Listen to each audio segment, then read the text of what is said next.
Good morning to you from my vehicle.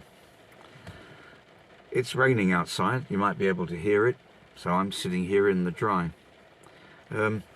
Sometimes false prophets and men that have rather skew idea of what the Bible is interpreting sometimes come out with the truth. And there was a man called Herbert Armstrong. He actually wrote a magazine called The Plain Truth. I think it existed from about 1934. I don't know if it was into the 1960s or further. But this man pronounced the concept of British Israelitism, which of course knocks off the concept and the reality and truth of God's plan and purposes with the nation of Israel.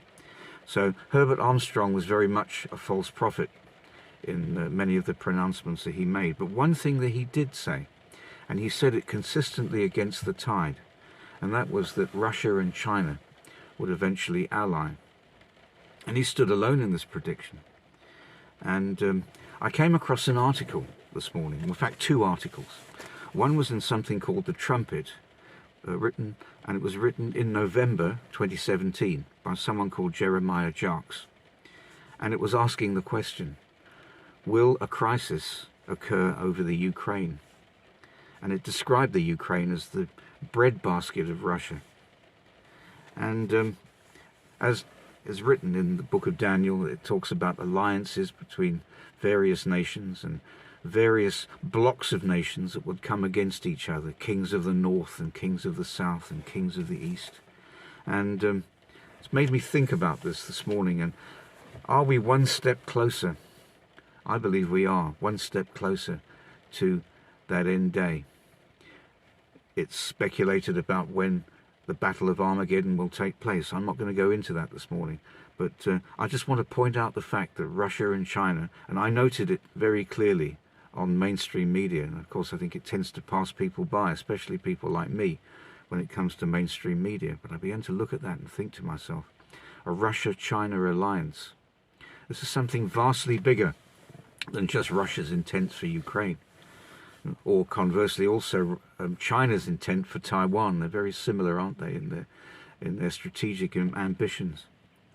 Well, there was another article written, that was 2017 in The Trumpet, and this one was in the New Yorker by somebody called Robin Wright, and it was on February the 7th, and that was the alliance that I'm alluding to here. And apparently Putin and Xi Jinping declared a new era in the global order.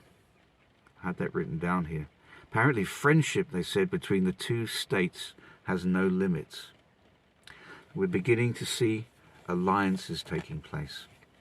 We've seen the end of restrictions now here in the UK. They ended in midnight last night with regard to the sea disease, as I call it, the one they stick in the arm. Well, that's come to an end here, and it's starting to wind its way down, isn't it? It's starting to tail off. New things are starting to come to the fore, and now it's the drumbeats of war. So Xi Jinping and Vladimir Putin have made a pledge that they're going to stand shoulder to shoulder, and it's against America and the West. And I have been reading recently of prophecies concerning America and its total destruction. And I'm not a prophet, so I don't stand by any of this. I hear about it, I read it, I listen, I test and weigh. And I see it speaks about America's destruction by China and Russia.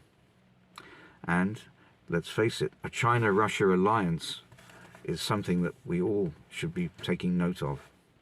So particularly today, I just want to draw attention to that and read a couple of scriptures that were pointed out in the Trumpet article. This particular one here. It's just one verse, and I'm not, as I say, I'm not an expert on this stuff, so maybe all of you in the comments that have studied it can put me right, or can give me some greater direction, because we all need it, don't we, at this time. In fact, yeah, we do, absolutely. Revelation 16 verse 12, and it says this. This is talking about the judgments of God on the earth. And the 6th angel poured out his vial, the vial judgments, upon the great river Euphrates, and the water thereof was dried up, that the way of the kings of the east might be prepared. the way of the kings of the east. We think of Russia, don't we, the king of the north. Often when we read in Jeremiah, when the Jewish people were due to come back to the land of Israel, and it says in Jeremiah, I will bring the Jewish people back from the land of the north and from all the countries that I've scattered them from.